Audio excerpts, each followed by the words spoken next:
The ultimate measure of a man is not where he stands in moments of comfort and convenience, but where he stands at times of challenge and controversy. Imagine you're a young teenage boy with the whole world ahead of you. Then you wake up one day and it's all been taken away from you. You're young, you're popular, everybody wants to be with you, everybody wants to be around you, and then nobody even wants to talk to you. You tell everyone, I didn't do anything, but nobody wants to listen, not even your family.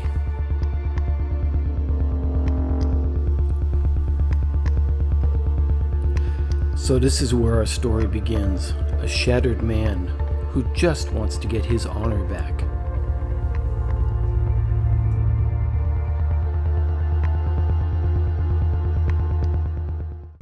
So my name is Terry Good, and I'm a YouTuber. I have my own fantasy football channel, and I also work at Dell as a full-time employee. I'm a technician, and it took me a while to get here. I never knew that I would, at one point in time, I didn't know if I was going to ever be able to have a job like this, but I do. And I'm also enjoying like YouTube, being able to scratch that itch from fantasy football, because I lost that. That football was taken away from me, and it was kind of, I was really sad for a while. But by me having a fantasy football channel and being a YouTuber is, I have an outlet, and my life has been fairly good. God works in mysterious ways. If you'd have asked me 15 years ago, would I have a son? I couldn't imagine it. I was so caught up into, am I gonna be able to get my life back on track? Where I'm gonna be able to get a job to be able to support a family. Well, I'll be able to find a wife that want me, or will she look at me like, you're a no good man. You don't have a job. You ain't worked in 8 years.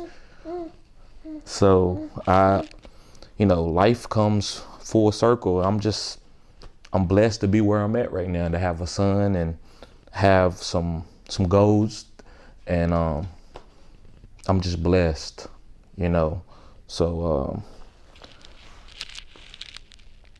I don't know. I can't imagine. I never thought I would be where I'm at right now. So sometimes I get caught up in the past and I don't even know how to be happy.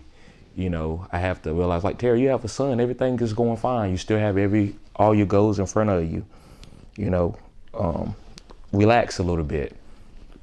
So I have to learn how to enjoy life and not be so caught up in trying to fix things that, get my innocence, prove my innocence. Sometimes you can get too caught up in that, and you might forget about the joys of everyday life.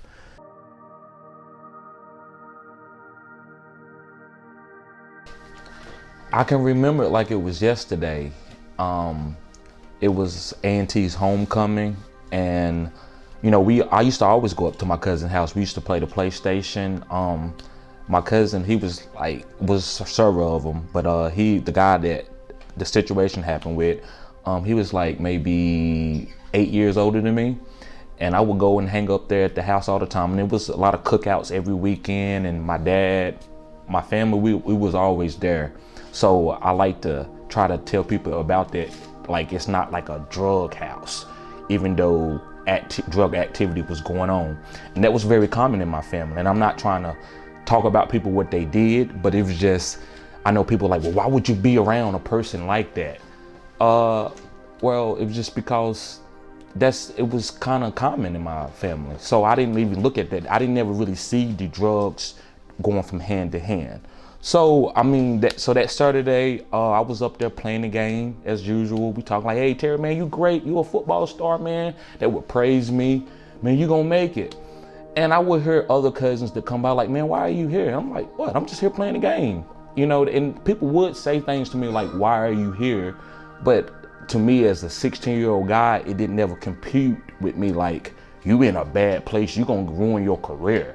So now that I'm older and I'm 33, I understand that. But to get on as farther with the story, It was Saturday evening. I was up there playing a game. He was like, hey man, you want to go to the A&T homecoming? I was like, yeah, sure, why not? He's like, okay, well look, I'm gonna get this car, man. He didn't have a car necessarily. He was like, man, I'm gonna get this car from my friend. You gonna ride with me? I drive. I was like, yeah, sure, man, we can do this. I'm gonna go get me some girls. Cause you can understand, I was like a jock, 16-year-old guy. Chasing girls and playing football is what I did. Not in that order. It was more like playing football than chasing girls. That's what I did. So I know that might sound bad. I just want to be honest and transparent in this video. So as I think it got about 6, 7 o'clock in the evening, and a person came over. He's like, yo, look, Ted, I got the car. You ready? I said, let me go home and change, take a bath, put on some nice clothes. I put on some nice clothes. That person, the car was an Expedition. We drove to their house with them driving. Neither one of me or him wasn't driving. I never drove, but he wasn't driving at this time. So we drove to their house, dropped them off, and them two went in the house. As I know now, it probably was a drug transaction. Me looking like, then I'm like, I wasn't even paying any attention to that. It was routine, but this is me self-reflecting for 17 years, like every detail. So then I'm looking at that like, I should have said, no, I'm not a part of this, but I didn't have the matureness to see that situation like that. But so anyway, he gets back in the car. He's driving now. We leave. We on the way to Greensboro from Saxby Hall, North Carolina. So we driving up there. He stops by the store and gets beer. Now I will admit this. Every once in a while he would buy beer and he would give me beer. And I went to parties in high school and I would drink beer. Maybe 1 or 2, and then I would be drunk.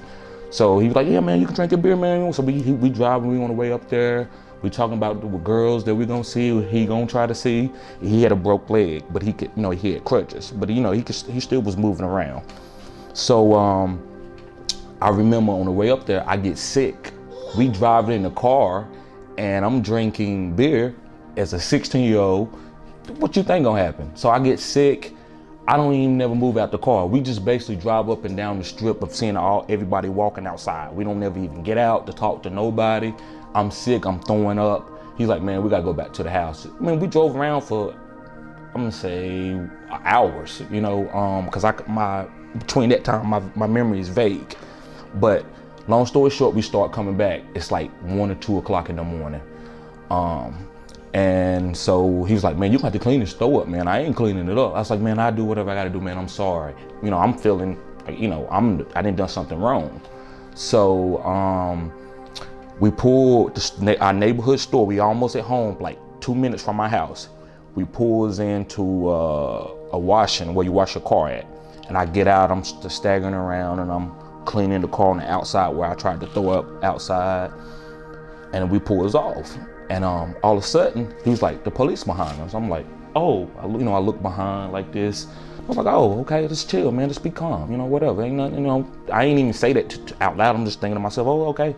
He was like, look, man, I got these drugs in my pocket. Look, stash them. Excuse my language. I just want to be transparent. Excuse my language. I want you to put this on your nuts. They're not gonna check you. I'm like, dog, I'm not putting that on that same tone that I'm doing right now. I'm not putting that in my nuts. That ain't mine. He's like, him, bro. He drops that and money. It's a big plastic bag and money in my lap. So I'm like, so we driving slow. The police, whoop, whoop, whoop, whoop. So as we pull over to the side, I grab the drugs that's on my lap and I drop them outside. Roll down with them, not trying to disguise it, move light. I'm just drop it. And so the drugs are beside the car. It's never like I tried to hide it. So the police comes up and say, hey, how y'all doing? I said, I'm fine. I said, listen, I know you just probably seen what I was doing, but my cousin handed me drugs, and I said that in front of him. He's like, don't worry about it. I seen y'all wiggling. Just I'll stay steady. Don't run on me. I said, nobody's gonna run. And so he goes back to the car. He doesn't come back until his backup comes. His backup comes. They ask my cousin to leave out the car. He comes back. I start telling. I said, look, man, my cousin handed me. He said, I know. I said, I seen him reaching over to you when I was behind y'all. So as the guy that get him, question him, he said, look, man, I'm gonna take you up to the station. I said, I'm not gonna put you in handcuffs. But he was like, why are you hanging? I know this guy. This guy's name, well, I'm not gonna say his name because I don't know if that's legal, but I'm willing to say his name. But he was like, this guy, I know this guy. He's been in trouble for drugs. He said, man, I know you play football. Why in the hell are you hanging with this type of guy? I said, man, I just went to A&T homecoming, bro. I was like, that's all I can say. I was like, I don't got nothing to do with none of this other stuff. He said, all right. So I rode in the front with the cop, no handcuffs or nothing. He was like, man, bro, this can be some serious stuff, man. I was like, man, what, it ain't mine. This is his. You know, just like a kid. I didn't do it. So, we go to the station. They put us in different rooms. You know, I'm good. I'm feeling good. I'm like, I know it ain't mine. So he comes. He was like, bro, I'm gonna have to charge you. I was like, no. I said, it ain't my drugs. He was like, bro, you can't. Why were you with this guy? He's like, you with y'all in here? Look at you. He said, look at your shoes. I said, what? He said, look at your shoes. You dress nice. I said, bro, that's because I like to dress like that. He's like, also, he was like, you had condoms in your pocket. Why you got condoms in your pocket? I was like, man, this is weird, bro. I was like, look, that ain't got nothing to do with no drugs. And he said, look, this is what I'm gonna do. He said, I don't believe those are your drugs. He said, because I know that guy, he's been in trouble several times for drugs. He said, but I'm gonna bring him in here. I don't supposed to do this. I could lose my job. I'm gonna ask him, are those your drugs? What are you gonna, he's like, yeah, I'm gonna ask him, are those your drugs? And then I'm gonna try to say, if he says it's not your drugs, then, you know, you can go home, you can call your parents. And then notice I'm 16, they ain't called my dad yet. So I comes, he's like, look, I want you to write a statement. So I write the statement, I tell him exactly what happened, then I ride with my cousin, we're going to A&T homecoming. And all of a sudden, when he gets behind me, he hands me drugs to try to stash them. So he said, okay. He bring my cousin in there. He was like, look, he start cussing. I'm like, look, you a no good sucker, you no good mother effer, this. You gonna try to ruin this guy's career? My cousin like, I don't know what you're talking about. And I'm looking at him like, okay. So my cousin not like, yeah, it's his. And I'm trying to like, I don't want to be like the neighborhood, you told on us, and I want to admit this to the camera right now. My dad sold drugs. So I kind of like I said, that wasn't ostracized to me. So I was like, I didn't want to start talking about drugs knowing what my father did. So this is kind of, I was in like an entanglement where, what do I do? Like, how do I tell them my truth? Like I was telling my truth that it wasn't mine, but I didn't want to get like, well, look, this is the house and this is what they do. I don't have anything to do with that. So at that point in time, before they called him in and asked him and read him and ask him like who drugs were there, I, wrote as much as I could down without putting too much out, like as far as what my family does, because I didn't want people to like, no, we don't want him here. He told on us. It would make my dad probably want to kick me out the house because I couldn't go to my mom. My mom was going through a whole nother situation. She couldn't have me at that time, so I had to be conscious of, have a conscience of that. So they brought him in after we wrote our statements, and they asked him. They said, Mister, are they your drugs? Why are you blaming on him? He's like, I don't know nothing about no drugs. And he's like, man, you're gonna ruin this guy's career. He's like, man, get him out of here. They kicked him out. They was like, man, I'm gonna have to charge you. So they called my dad. I heard my dad come to the door. They was like, y'all better not have charged him before I got here. They was like, yeah, we already did. They ain't never called no lawyers. I didn't know. I'm just confessing my truth. So I wasn't gonna never remain silent, because even to this day, knowing the way the cops and the courthouse works, I'm never gonna, if you innocent, you speak your mind because you have nothing to lose. So I still, to this day, I would still speak my mind. I don't need a lawyer for us in that situation. But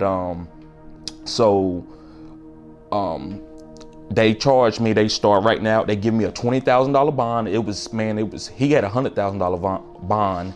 It was $5,000 worth of street drugs, as far as what they put the price on them. And so that's very, like, far as crack cocaine, that's very, like, a lot of time that you can go to jail for. So they charged me with a $20,000 bond because I had never been in any trouble.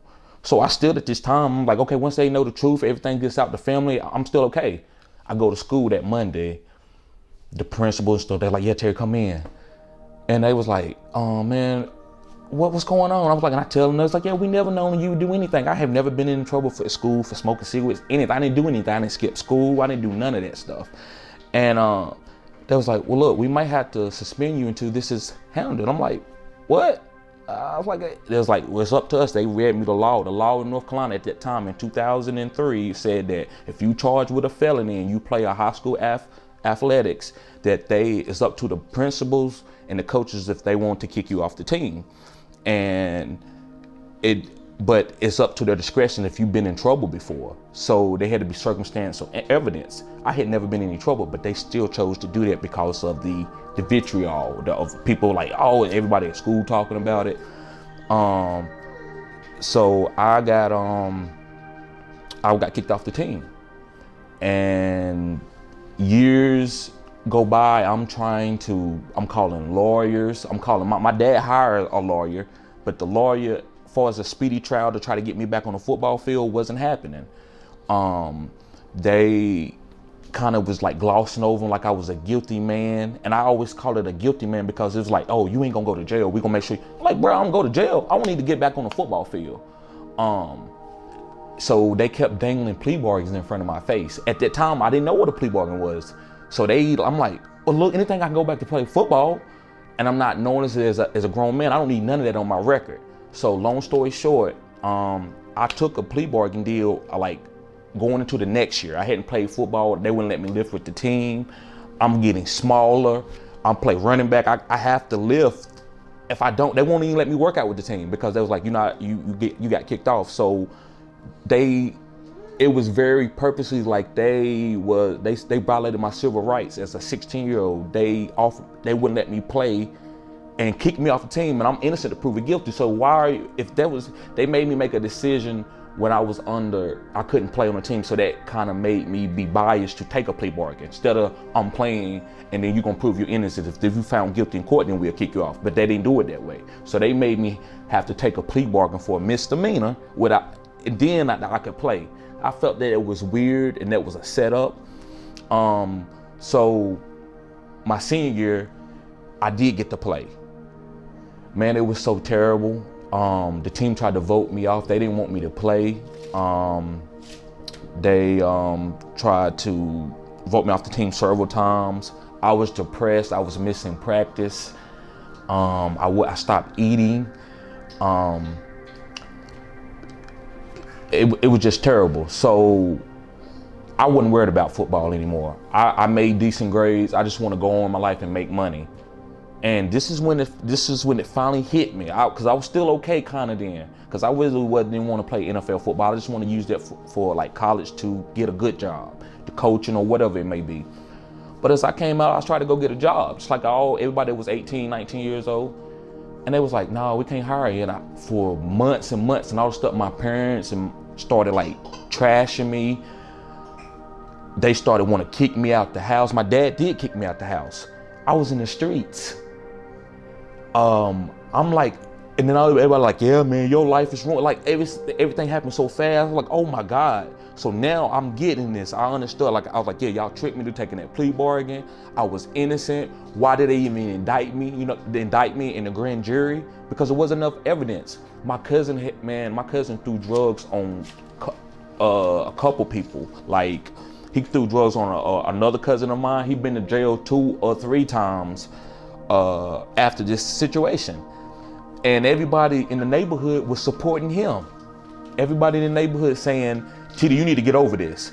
I'm having to go to the people that I hate, the drug dealers, to get any kind of that accept me anywhere. I was on the streets, and I started living a totally terrible life. Like this is what I understand now. I would say this. You know how you can see people, like especially women that have. You would see like maybe they in Vegas and they prostituting now, and people like, well, yeah, that woman, she's no good. Well, how you know something traumatic happened in her life, got her on that rim, and I got that now. So I was living in the street, doing things I had never done before, fighting for my life, but I never lost what I wanted in life. I know I wanted to be successful, so I never really went too far, but there's a lot of things that happened, and I was being judged off of that. Instead of being judged off of I was innocent, even though people like, yeah, that was messed up, but they supported him. The one that threw drugs on me, everybody was like, yeah, man, he moved on with his life, you stuck in the past. Bro, I was innocent. I never had seen drugs before that night. And things happened so fast that I didn't know, like my dad didn't have an education. Like my dad couldn't only sign his name. So I put myself through school, like, doing the things that I needed to do, but my dad didn't know, like, yeah, my son is innocent. This is what I need to do. Y'all not gonna do this to him. He's played it like because he was a drug dealer, so he played it like it was a drug dealing case. Like, you ain't going to jail.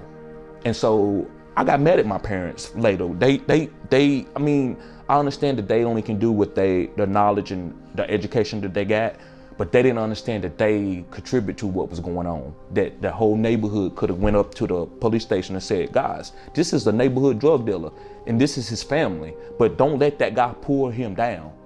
And now still to this day, people feel like I'm living in the past.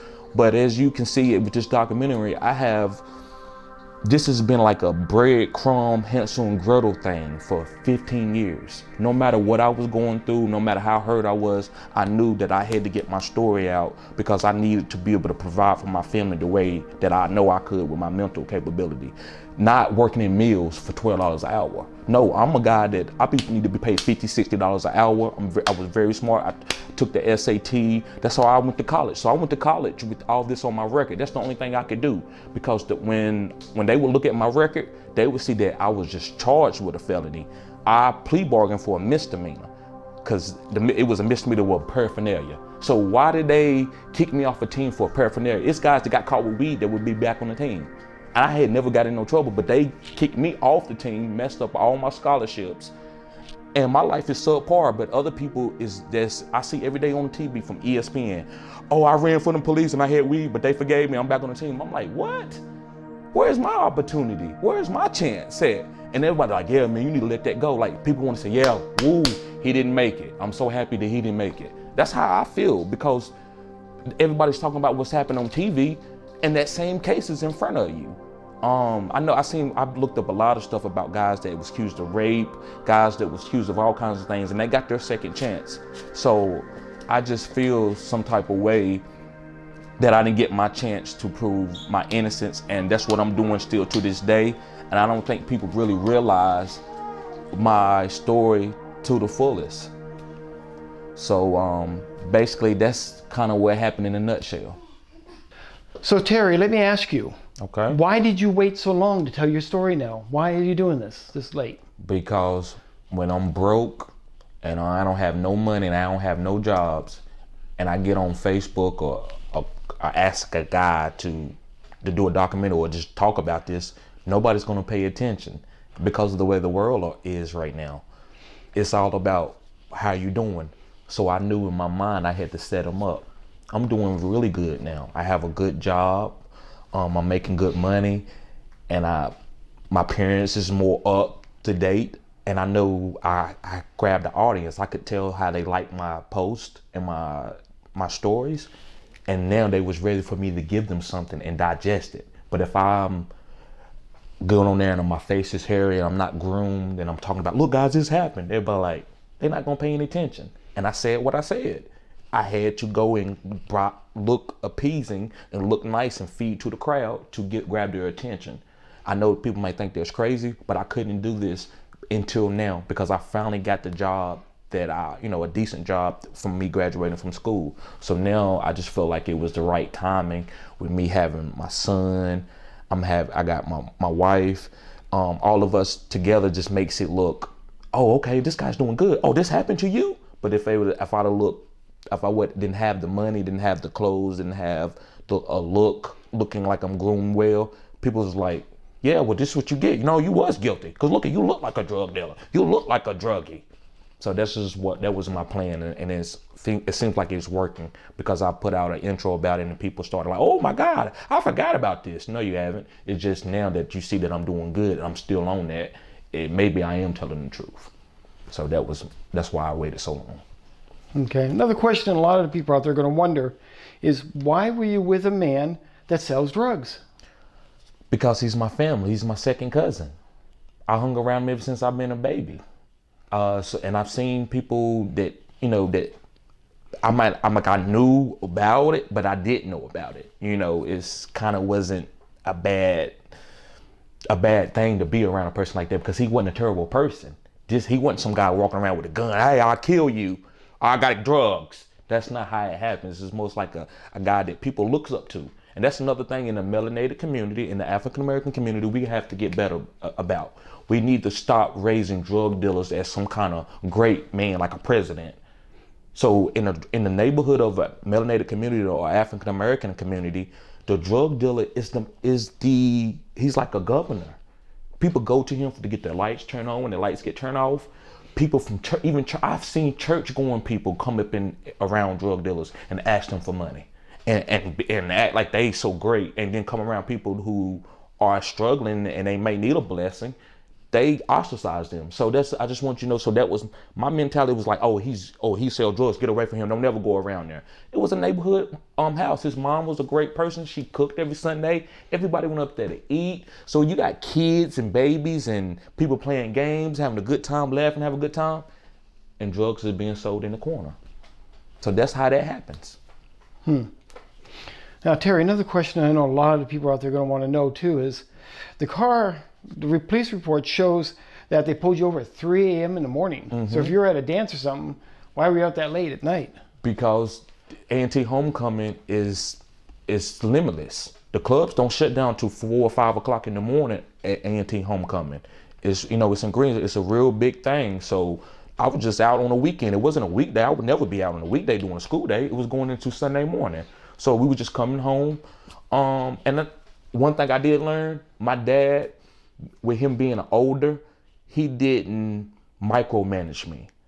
And I have to give him, and I have to take some responsibility for this. This is what I take responsibility for, is I did what I wanted to do. So this is what you get. So even though I'm not guilty of the drugs, I still went and went as I wanted to and went as I pleased. So by me going around and hanging around probably with the wrong people and not listening to like my dad saying, because my dad would tell me like, I don't mind you hanging up there, but you shouldn't be up there. I'm like, wow, Dad, it ain't going on. It ain't nothing bad going on. I'm not doing it. I ain't got nothing to do with that. He's like, I know, but you shouldn't be hanging around. So I accept responsibility for that.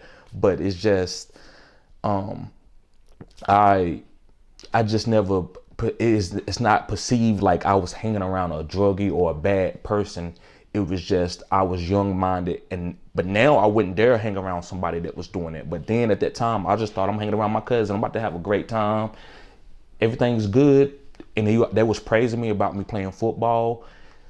They was the only people in the community that was close to my age. I was the last of like my cousins. I'm the youngest because my dad was 50.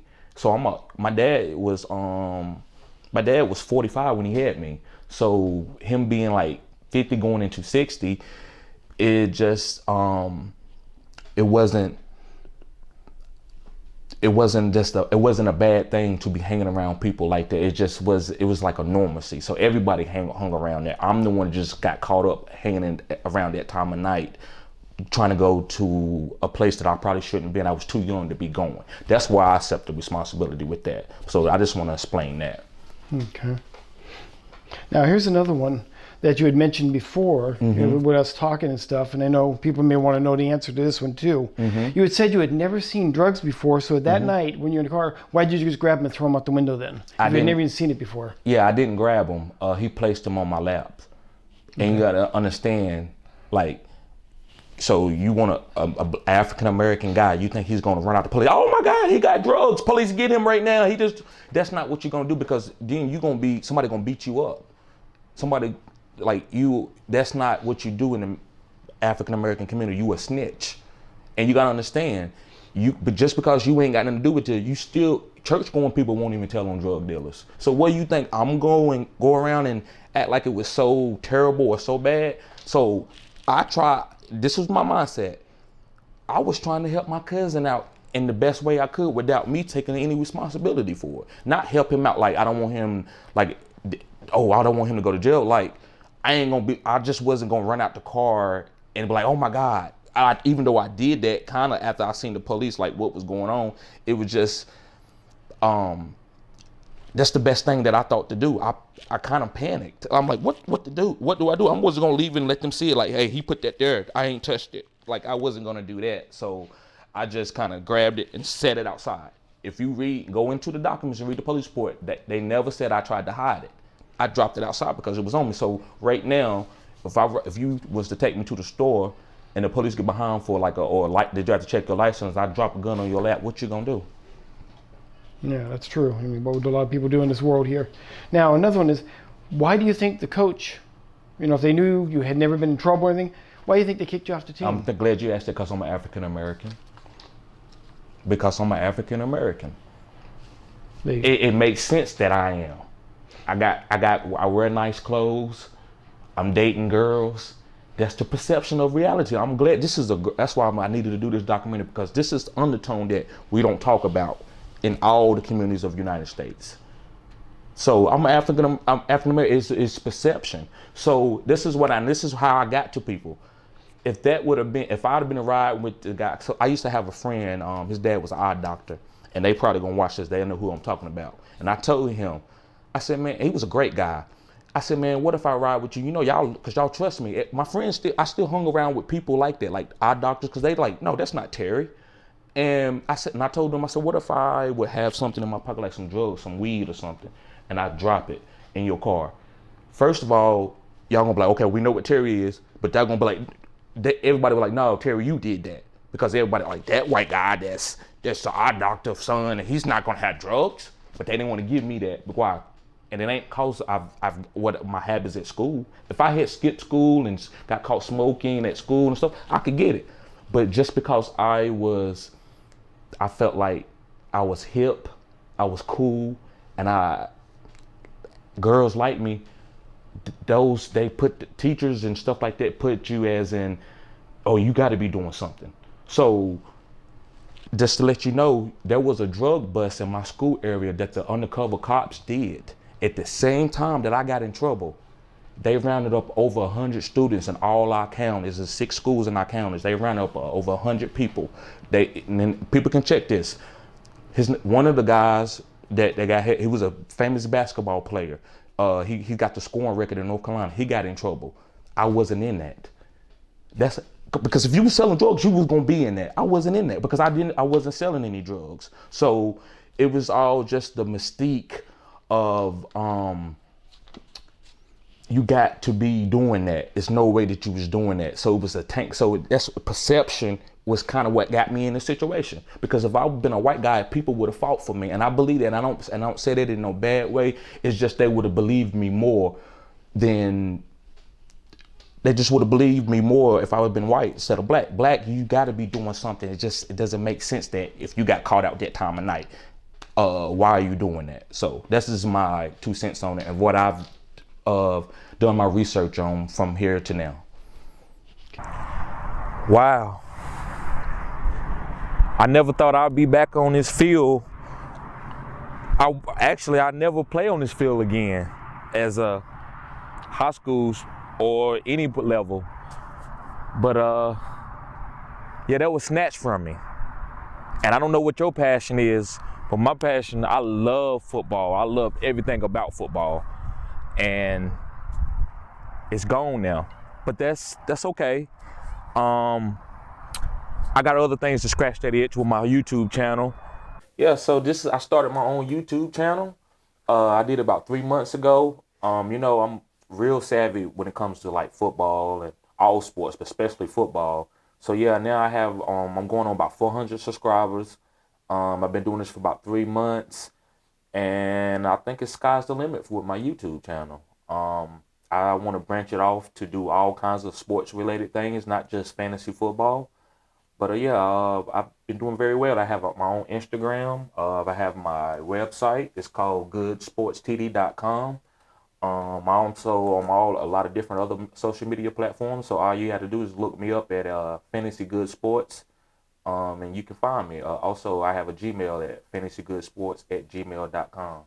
So yeah, I'm just trying to do a separate business where I can be my own boss. And I'm just so grateful for YouTube, because I went a lot of years where people was trying to look at my, falsely accused record and keep me from getting certain jobs. But now that, things are changed and the climate has changed and I can do YouTube, it's awesome. I can do what I love doing. Wow. Usually seeing this post, I was hitting my head on this post. I play running back, so I'm used to scoring and running to the post. But, football was my life. I loved football. And, So when I got out of high school and I went back, because I didn't graduate from my local high school, I actually had to go to a local community college because it was too much tension at school about people bringing up my situation and they didn't have any information. But as time went past, I went to college. And when I got out of college, I wanted to go and be a coach. I wanted to use my IT degree to be around football. And so I went to one of our local high schools, and I know a lady had told me, she's like, yeah, Terry, you didn't graduate, come by. We'll be able to find a job for you working with the kids. You know, it might not be a head coach at first, but you might be an assistant, you know, a helper. So I went through there, I told her, you know, showed her my degree or whatever we talking about. She's like, yeah, I got to talk to the head dean, which is the formal head principal at our school. So as I talked to her about it, she was like, I'll get back with you. She never got back with me, and I thought it was funny. So I called her, and she told me, she said, Terry, yeah, she said that she probably can't have you around the kids because it could be a liability.